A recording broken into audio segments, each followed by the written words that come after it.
ಇಲ್ಲಿ ಎಲ್ಲ ಹೋಟೆಲ್ಗಳಲ್ಲಿ ತುಂಬಾ ಬೇಡಿಕೆ ಇರುವಂತಹ ರೆಸಿಪಿ ಇದು.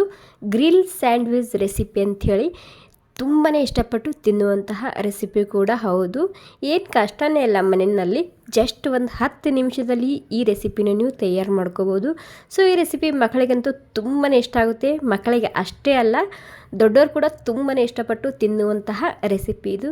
ಒಂದು ಸಲ ಖಂಡಿತ ಟ್ರೈ ಮಾಡಿ ನೋಡಿ, ತುಂಬಾ ಇಷ್ಟ ಆಗುತ್ತೆ. ಓಕೆ, ಈ ಗ್ರಿಲ್ ಸ್ಯಾಂಡ್ವಿಚ್ ರೆಸಿಪಿ ಯಾವ ರೀತಿ ಮಾಡೋದಂತ ನೋಡೋಣ ಬನ್ನಿ. ಮೊದಲಿಗೆ ಇದಕ್ಕೆ ಒಂದು ಸಣ್ಣದಾಗಿ ಒಂದು ಚಟ್ನಿ ಮಾಡಿ ತೋರಿಸ್ತಿದ್ದೀನಿ. ಮೊದಲಿಗೆ ಅದಕ್ಕಾಗಿ ನಾನಿಲ್ಲಿ ಕೊತ್ತಂಬರಿ ಸೊಪ್ಪು ಹಾಕ್ಕೊತಿದ್ದೀನಿ, ಒಂದು ಅರ್ಧ ಕಪ್ ಆಗುವಷ್ಟು. ಸ್ವಲ್ಪ ಹಸಿ ಶುಂಠಿ ಮತ್ತು ರುಚಿಗೆ ತಕ್ಕಷ್ಟು ಉಪ್ಪು, ಮತ್ತು ಒಂದು ಅರ್ಧ ಚಮಚ ಆಗುವಷ್ಟು ಚಾಟ್ ಮಸಾಲ, ಒಂದು 2 ಚಮಚ ಆಗುವಷ್ಟು ಪುಟಾಣಿ, ಮತ್ತು ಖಾರಕ್ಕೆ ಎಷ್ಟು ಬೇಕಷ್ಟು ಹಸಿ ಮೆಣಸಿನ್ಕಾಯಿ ಹಾಕ್ಕೊತಿದ್ದೀನಿ. ಮತ್ತು ಒಂದು ಸ್ವಲ್ಪ ಬರ್ಫ್ ಹಾಕ್ಕೊತಿದ್ದೀನಿ. ಬರ್ಫ್ ಹಾಕೋದ್ರಿಂದ ಚಟ್ನಿ ಕಲರೇ ಗ್ರೀನ್ ಆಗಿ ಬರುತ್ತೆ. ನೀವು ಬೇಕಾದರೆ ತಣ್ಣೀರು ಕೂಡ ಹಾಕೋಬೋದು. ಇವಾಗ ಎಲ್ಲ ಸೇರಿಸಿ ಸ್ಮೂತಾಗಿ ರುಬ್ಕೊತಿದ್ದೀನಿ. ನಮ್ಮ ಗ್ರೀನ್ ಚಟ್ನಿ ತಯಾರಾಗಿದೆ. ಇವಾಗ ಈ ಸ್ಯಾಂಡ್ವಿಚ್ ಮಾಡೋದಕ್ಕೆ ಈ ಚಟ್ನಿ ತುಂಬಾ ಮುಖ್ಯ ಆಗಿರುತ್ತೆ. ಹೀಗಾಗಿ ಮೊದಲಿಗೆ ಈ ಚಟ್ನಿನ ನಾನು ಯಾವ ರೀತಿ ಮಾಡೋದು ಅಂತ ತೋರಿಸ್ತಿದ್ದೀನಿ. ಓಕೆ, ಇವಾಗ ಗ್ರೀನ್ ಚಟ್ನಿ ತಯಾರಾಗಿದೆ. ಇವಾಗ ಇದು ಚಟ್ನಿ ತಯಾರಾದಮೇಲೆ ನಾನಿಲ್ಲಿ ತರಕಾರಿ ಕೂಡ ಕಟ್ ಮಾಡಿ ಇಟ್ಕೊಂಡಿನಿ. ಮೊದಲೇ ವಿಡಿಯೋ ದೊಡ್ಡದಾಗ್ತದೆ ಅಂತೇಳಿ ಈರುಳ್ಳಿ, ಕ್ಯಾಪ್ಸಿಕಮ್ಮು ಮತ್ತು ಟೊಮೆಟೊ ತೊಗೊಂಡಿದ್ದೀನಿ. ಉದ್ದುದ್ದಾಗಿ ಸಣ್ಣದಾಗಿ ಕಟ್ ಮಾಡ್ಕೊಂಡಿನಿ. ಮತ್ತು ಒಂದು 3 ಆಲೂಗಡ್ಡೆ ತೊಗೊಂಡಿದ್ದೀನಿ. ಮತ್ತು ಬೇಯಿಸಿಟ್ಕೊಂಡಿನಿ ನಾನು ಈ ಆಲೂಗಡ್ಡೆ. ಇವಾಗ ನೋಡಿ, ಈ ರೀತಿ ಉದ್ದುದ್ದಾಗಿ ಸಣ್ಣದಾಗಿ ಕಟ್ ಮಾಡ್ಕೊತಿದ್ದೀನಿ. ನಾವು ಯಾವ ರೀತಿ ಆಲೂ ಚಿಪ್ಸ್ ಮಾಡ್ಕೊತೀವಲ್ಲ, ಅದೇ ರೀತಿ ಇದನ್ನು ನಾನು ಕಟ್ ಮಾಡ್ಕೊಂಡು ತೊಗೊತಿದ್ದೀನಿ. ಓಕೆ, 3 ಆಲೂಗಡ್ಡೆ ಇದೇ ರೀತಿಯಾಗಿ ಕಟ್ ಮಾಡ್ಕೊಳ್ಳಿ. ಓಕೆ ನೋಡಿ, ಕಟ್ ಮಾಡ್ಕೊಂಡಾಗಿದೆ. ಇವಾಗ ನಮ್ಮ ತರಕಾರಿ ಕೂಡ ತಯಾರಾಗಿದೆ, ಗ್ರೀನ್ ಚಟ್ನಿ ಕೂಡ ತಯಾರಾಗಿದೆ, ಮತ್ತು ಆಲೂಗಡ್ಡೆ ಕೂಡ ತಯಾರಾಗಿದೆ. ಅದೆಲ್ಲ ತಯಾರಾದಮೇಲೆ ನಾನಿಲ್ಲಿ ಬ್ರೆಡ್ ತೊಗೊತಿದ್ದೀನಿ. ನೀವು ಇದಕ್ಕೆ ವೈಟ್ ಬ್ರೆಡ್ಡು ಅಥವಾ ಬ್ರೌನ್ ಬ್ರೆಡ್ಡು ಯಾವ್ದು ತೊಗೊಂಡ್ರೂ ಭೀ ನಡೆಯುತ್ತೆ. ಆ್ಯಕ್ಚುಲಿ ಇದು ವೈಟ್ ಬ್ರೆಡ್ನಲ್ಲಿ ಮಾಡೋದು. ಓಕೆ, ಇವಾಗ ಮೊದಲಿಗೆ ನಾನಿಲ್ಲಿ ಬೆಣ್ಣೆ ಹಚ್ತಿದ್ದೀನಿ. ಎಲ್ಲದಕ್ಕೆ ಒಂದೊಂದು ಚಮಚ ಆಗುವಷ್ಟು ಪ್ಯೂವರ್ ಆಗಿರುವಂತಹ ಮನೆಯಲ್ಲೇ ಮಾಡಿರುವಂತಹ ಬೆಣ್ಣೆ ತೊಗೊಂಡಿದ್ದೀನಿ. ನಿಂಬಲ್ಲಿ ಬೆಣ್ಣೆ ಇಲ್ಲ ಅನ್ನೋದಾದರೆ ನೀವು ಅಮೂಲ್ ಬಟರ್ ಬರುತ್ತೆ ನೋಡಿ, ಅದನ್ನು ಕೂಡ ಹಚ್ಕೋಬೋದು. ಬೆಣ್ಣೆ ಮತ್ತು ಈ ಗ್ರೀನ್ ಚಟ್ನಿನ ಹಚ್ಕೊತಿದ್ದೀನಿ.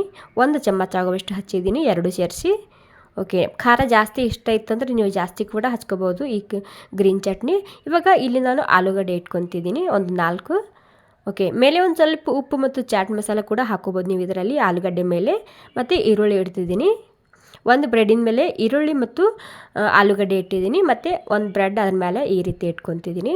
ಮತ್ತು ಇಲ್ಲೊಂದು ಸ್ವಲ್ಪ ನಾನಿಲ್ಲಿ ಟೊಮೆಟೊ ಇಟ್ಕೊತಿದ್ದೀನಿ. ಟೊಮೆಟೊ ಮತ್ತು ಕ್ಯಾಪ್ಸಿಕಮ್ನ ಇಲ್ಲಿ ಇಟ್ಕೊತಿದ್ದೀನಿ. ಅದಕ್ಕಿಂತ ಮೊದಲು ಒಂದು ಸ್ವಲ್ಪ ನೀವಿಲ್ಲಿ ಬೆಣ್ಣೆ ಕೂಡ ಹಚ್ಕೋಬೋದು. ಓಕೆ ನೋಡಿ, ಟೊಮೆಟೊ ಮತ್ತು ಕ್ಯಾಪ್ಸಿಕಮ್ ಇಟ್ಟಿದ್ದೀನಿ.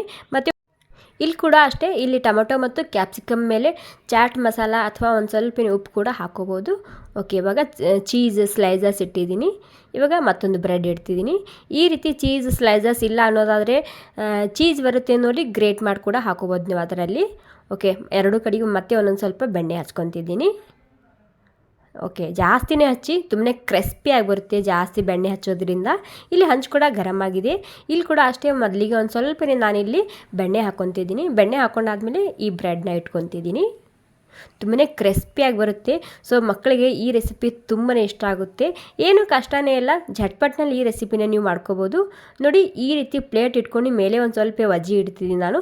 ಈಕ್ವಲಿ ಕೆಂಪಾಗುತ್ತೆ, ಕ್ರಿಸ್ಪಿ ಆಗುತ್ತೆ. ಹೀಗಾಗಿ ಒಂದು 10-20 ಸೆಕೆಂಡ್ ಆಗೋ ತನಕ ನಾನು ಇಟ್ಟಿದ್ದೆ. ಇವಾಗ ಇದನ್ನು ಉಲ್ಟಾ ಹಾಕ್ಕೊತಿದ್ದೀನಿ. ಓಕೆ ನೋಡಿ, ಒಂದು 10 ಸೆಕೆಂಡ್ ಆಗಿದೆ ಅಷ್ಟೇ. 10 ಸೆಕೆಂಡ್ ಆದಮೇಲೆ ಮತ್ತೆ ಉಲ್ಟಾ ಹಾಕ್ಕೊಂಡು ಸೈಡಿಗೆಲ್ಲ ಮತ್ತೆ ಒಂದು ಸ್ವಲ್ಪ ಬೆಣ್ಣೆ ಹಾಕ್ಕೊತಿದ್ದೀನಿ. ಓಕೆ ನೋಡಿ, ಎಲ್ಲ ಕಡೆಗೆ ಬೆಣ್ಣೆ ಹಾಕ್ಕೊಂಡು ಮತ್ತು ಇದನ್ನು ಮುಚ್ಚಿ ಸುಮಾರು ಮತ್ತೆ ಒಂದು 20 ಸೆಕೆಂಡ್ ಆಗೋ ತನಕ ಬಿಡ್ತಿದ್ದೀನಿ. ಗ್ಯಾಸ ಸ್ಲೋ ಇದೆ. ತವ ಗರಮ್ ಆಯ್ತಂದರೆ ಗ್ಯಾಸ ಸ್ಲೋನೇ ಮಾಡ್ಕೊಳ್ಳಿ. ಅಥವಾ ನೀವು ಬೇಕಾಗಿಲ್ಲ ಅಂದರೆ ಇದೇ ರೀತಿ ಚಮ್ಮಚ್ಲಿಂತ ಕ್ರಿಸ್ಪಿ ಆಗೋ ತನಕ 2 ಸೈಡ್ನಲ್ಲಿ ಮಾಡ್ಕೊಂಡು ತೊಗೊಂಡ್ರೆ ನಮ್ಮ Mumbai style grill sandwich recipe ತಯಾರಾಗುತ್ತೆ. ವಾವ್, ನೋಡಿ ಎಷ್ಟು ಸರಿಯಾಗಿ ಕಲರ್ ಬಂದಿದೆ ಅಲ್ವಾ. ಟೈಮ್ ಜಾಸ್ತಿ ಹಿಡಿಯೋದಿಲ್ಲ, ಜಸ್ಟ್ ಒಂದು 3-4 ನಿಮಿಷದಲ್ಲಿ ಈ ಬ್ರೆಡ್ ಕ್ರಿಸ್ಪಿ ಆಗುತ್ತೆ.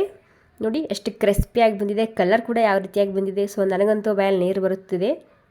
ವಾವ್, ತುಂಬಾ ರುಚಿಯಾಗಿ ಬಂದಿದೆ. ಸೊ ಇನ್ನೊಂದು ಕೂಡ ಅಷ್ಟೇ, ಮತ್ತೆ ಒಂದು ಸ್ವಲ್ಪ ನಾನಿಲ್ಲಿ ಬೆಣ್ಣೆ ಹಾಕ್ಕೊಂಡು ಮತ್ತೆ ಬ್ರೆಡ್ ಇಟ್ಕೊತಿದ್ದೀನಿ. ಇದು ಕೂಡ ಅಷ್ಟೇ, ಹಾಗೆಯೇ ಇದನ್ನು ನಾನು ಕೆಂಪಾಗೋ ತನಕ ಈ ರೀತಿ ಮಾಡ್ಕೊಂಡಿನಿ. ನೋಡಿ, 2 ಕಡೆಗೆ ತಯಾರಾಗಿದೆ. ಇವಾಗ ಇದು ಕೂಡ ತುಂಬಾ ಕ್ರಿಸ್ಪಿಯಾಗಿ ಬಂದಿದೆ. ನಾವು ಬಟರ್ ಎಲ್ಲ ಹಾಕಿರ್ತೀವಲ್ಲ, ಹೀಗಾಗಿ. ಓಕೆ, ನಮ್ಮ Mumbai style grill sandwich recipe ತಯಾರಾಗಿದೆ. ಸೊ ನೋಡಿ ಎಷ್ಟು ಸರಿಯಾಗಿ ಬಂದಿದೆ ಅಲ್ವಾ. ತುಂಬಾ ಸುಲಭವಾಗಿ ಮಾಡುವಂತಹ ರೆಸಿಪಿ. ಸೊ ಖಂಡಿತ ಒಂದು ಸ್ವಲ್ಪ ಟ್ರೈ ಮಾಡಿ ನೋಡಿ, ತುಂಬಾ ಇಷ್ಟ ಆಗುತ್ತೆ. ಮತ್ತು ನನಗೆ ಭಾಳಷ್ಟು ಜನ ಮಕ್ಕಳಿಗೋಸ್ಕರ ಏನಾದರೂ ಸ್ಪೆಷಲ್ ರೆಸಿಪಿ ಮಾಡಂತೇಳಿ ಕಾಮೆಂಟ್ ಮಾಡಿದ್ರು. ಸೊ ಹೀಗಾಗಿ ನಾನು ಮಕ್ಕಳಿಗೆ ಸ್ಪೆಷಲ್ಲಾಗಿ ಈ ರೆಸಿಪಿ ಮಾಡಿದ್ದೀನಿ. ಮಕ್ಕಳಿಗೆ ಅಷ್ಟೇ ಅಲ್ಲ, ದೊಡ್ಡವರು ಕೂಡ ತುಂಬಾ ಇಷ್ಟಪಟ್ಟು ತಿನ್ನುವಂತಹ ರೆಸಿಪಿ ಇದು. Okay, thank you so much ಎಲ್ರಿಗೂ.